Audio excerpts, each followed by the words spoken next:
Hello friends, welcome back to my YouTube channel चैम्बर्सेस में आपका स्वागत है। तो ये स्टार्टिंग की बात है जब बीएल का एग्ज़ाम आया था, बीएल का नोटिफिकेशन जारी किया गया था। ठीक है, बीएल ईएटी के लिए इंजीनियरिंग असिस्टेंट ट्रेनी करके इसकी जो वैकेंसी जो है निकाली गई थी बीएल गाजियाबाद में। तो जब ये नोटिफिकेशन आया था तो उसके बाद इसमें जो प्रोसीजर दे रखा था, नोटिफिकेशन आप देख सकते हैं स्क्रीन पर, ये नोटिफिकेशन दे रखा है।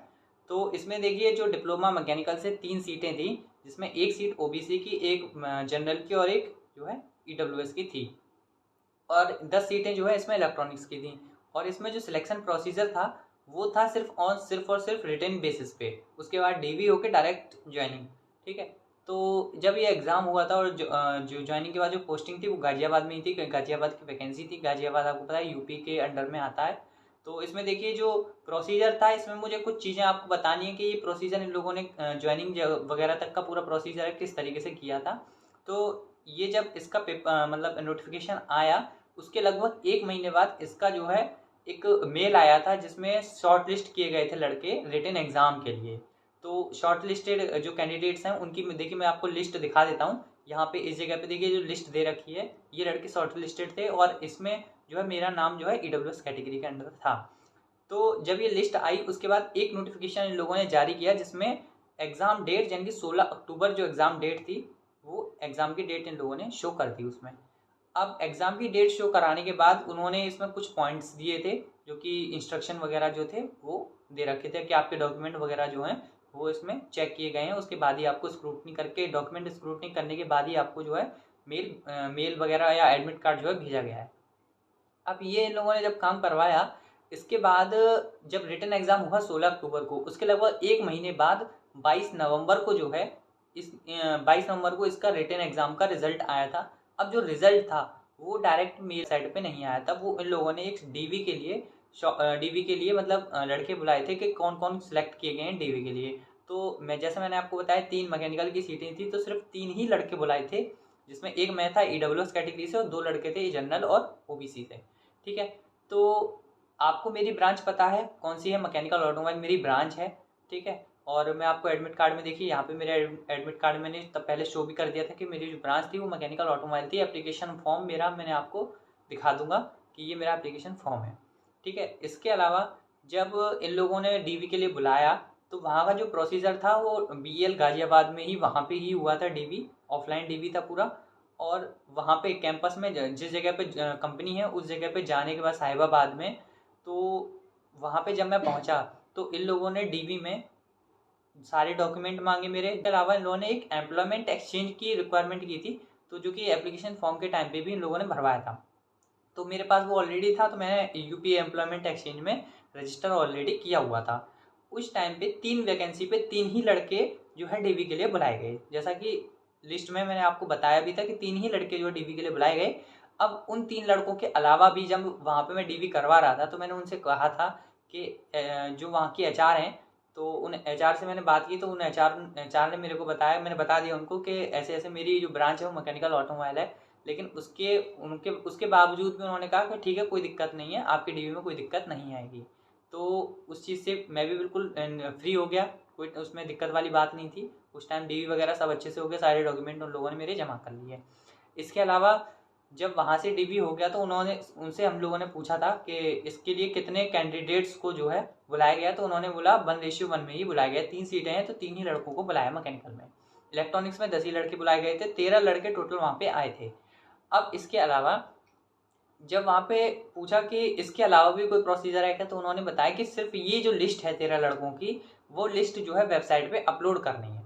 तो वही थी कि उस लिस्ट में मेरा नाम था, वो लिस्ट अपलोड होने का वेट कर रहे थे सब लोग।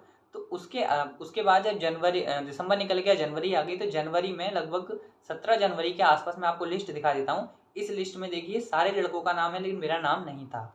फिर मैंने रीज़न पूछा कि इसका रीज़न क्या है, तो देखिए उन लोगों ने पहले तो कुछ क्लियरली बताया नहीं, लेकिन उसके लगभग 7-8 दिन बाद उन लोगों ने जो है इसका रीज़न जो है बताया, जिसमें इन लोगों ने मार्क्स भी शो कराए, और मार्क्स शो कराने के बाद उन लोगों ने वहाँ पे रीज़न लिखा। तो रिजल्ट में देखिए मेरे मार्क्स जो है 97.25 मार्क्स आपको शो हो रहे होंगे, और इसके नीचे देखिए लाइन लिख रहा है कि आपकी जो क्वालिफिकेशन है वो एडवर्टीजमेंट के अकॉर्डिंग जो है उसके अकॉर्डिंग मैच नहीं कर रही है। तो इस चीज़ के ऊपर मैंने उन लोगों से बात की, एचआर में बात की, तो एचआर ने भी यही बोला कि आपकी क्वालिफिकेशन जो diploma in mechanical engineering automobile है वो ब्रांच का हमारे यहाँ कोई यूज़ नहीं है। तो जब इस चीज़ के ऊपर मैंने थोड़ी स्टडी की, इनके नोटिफिकेशन को पढ़ा, तो देखिए आपको मैं नोटिफिकेशन दोबारा दिखा देता हूँ। इन लोगों ने नोटिफिकेशन में ऐसा कहीं भी क्लियरली नहीं लिखा है कि आपको diploma in mechanical engineering automobile production या आरएसी या पावर प्लांट या कैड कैम जो भी मैकेनिकल ऑटो में इक्विवेलेंट ब्रांचेस होती हैं उनको अलाउ नहीं करेंगे। जबकि मैं आपको एक नोटिफिकेशन दिखाता हूँ जिसमें इन्होंने एक नोटिस निकाला था जिसमें डेट दे रखी थी एग्जाम की। उसमें देखिए क्लियरली लिखा है कि आपके डॉक्यूमेंट को शूट नहीं करके इन लोगों ने डॉक्यूमेंट भेजे हैं। एक पॉइंट इनका यहाँ पे पकड़ा गया। दूसरा इन लोगों ने देखिए तीसरा एक पॉइंट दे रखा था कि जब इन लोगों ने डीबी के लिए बुलाया तो तब भी मैंने फ़ोन करके पूछा था, तब भी एचआर ने मेरे से ये बोला कि आपके डॉक्यूमेंट को स्क्रूटनी करके ही आपको डीबी के लिए मेल भेजा गया। दूसरी बार स्क्रूटनी कर ली लेकिन फिर भी इन लोगों ने नहीं रिजेक्ट किया। फिर तीसरा जब मैं डीवी के लिए पहुंच गया ऑफलाइन तो भी वहाँ पे भी मैंने भी ये चीज़ बताई कि मेरे मैकेनिकल ऑटोमोबाइल मेरी ब्रांच है तो कोई इससे कोई दिक्कत तो नहीं होगी। तो उन लोगों ने कहा नहीं कोई दिक्कत नहीं होगी। तो वहाँ पे भी इन लोगों ने नॉर्मली कुछ रिएक्ट नहीं किया उस चीज़ के ऊपर। अब इसके बाद जब एक फाइनल लिस्ट इन लोगों ने निकाली तो जब ये बोल रहे हैं कि सिर्फ तुम 13 लड़के ही सिलेक्ट करने हो तो उसके अलावा एक अलग लड़का इन लोगों ने कैसे सिलेक्ट कर लिया। अब चलिए वो सिलेक्ट हुआ, वो लड़का ओबीसी कैटेगरी में लिया इन लोगों ने।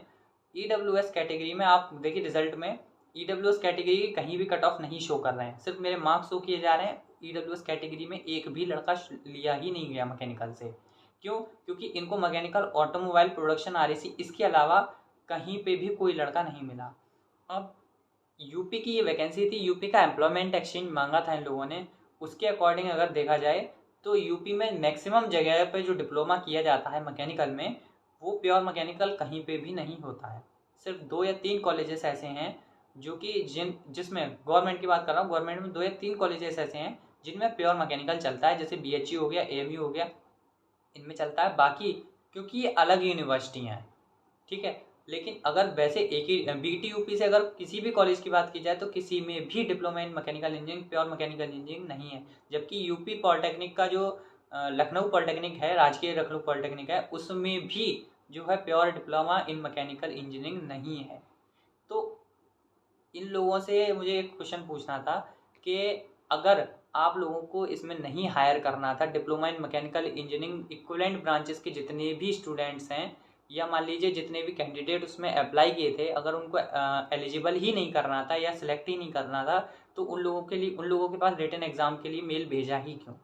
और दूसरा मेल भी भेजा तो इन लोगों ने डॉक्यूमेंट स्क्रूटनी करने के बाद इन लोगों ने लिस्ट में नाम भेजा और जो लड़का सिलेक्ट हो गया उस लड़के को डीवी कराने के लिए आप लोगों ने कोई भी दिक्कत नहीं कही तब। और उसके बाद जब डीवी करवा लिया उसके बाद आप लिस्ट निकाल रहे हैं, उसमें कह रहे हैं कि आपके डॉक्यूमेंट जो हैं वो एडवर्टीजमेंट के अकॉर्डिंग मैच नहीं कर रहे हैं। तो ऐसा कैसे हो सकता है? सारी जगह से आपने स्क्रूटनी कर लिया है और फिर आप आके इसमें निकाल रहे हैं। यूपी के आप लड़के ले रहे हैं और यूपी के ही मैक्सिमम कॉलेजेस में ये डिप्लोमा होता ही नहीं है। तो यूपी के लड़के फिर किस फील्ड में जाएंगे जिसमें मैकेनिकल ऑटोमोबाइल या प्रोडक्शन या आरएसी यूज़ होता है? ऐसा कौन सा फील्ड है फिर? ऐसे ही यही सेम प्रॉब्लम मैं आपको एक वीडियो की लिंक दे रहा हूँ, आईओसीएल के ऊपर है। तो आईओसीएल में यही दिक्कत की थी। तो पीएसयू, ज़्यादातर पीएसयू जो है जैसे बीएल हो गया और एचपीसीएल में इस बार दिक्कत नहीं तो पहले एचपीसीएल में भी होती थी, आईओसीएल और बीपीसीएल अभी, और एनपीसीएल काकरापारा और तारापुर, इन जगहों पे ये दिक्कतें मोस्टली देखी जा रही है कि मैकेनिकल के जितने भी स्पेशलाइजेशन वाली ब्रांचेस हैं उसमें इन लड़कों को नहीं दिया जा रहा है।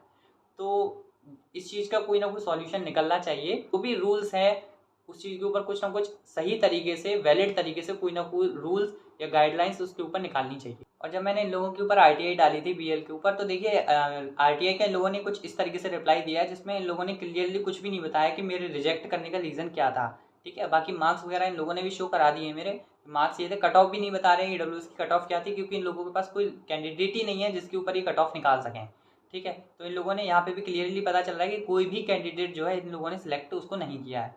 तो आप लोग जो है इस पूरी वीडियो को ध्यान से देख लीजिए, समझ लीजिए कि इन लोगों ने प्रोसीजर जो है सिलेक्शन प्रोसीजर किस तरीके से किया है। अगर ये वैलिड हो तो आप मुझे कमेंट करके बता सकते हैं, और वैलिड नहीं है तो आप इस चीज़ को थोड़ा सा वीडियो को शेयर कर दीजिए ताकि और लोगों तक पहुँच सके। Thank you.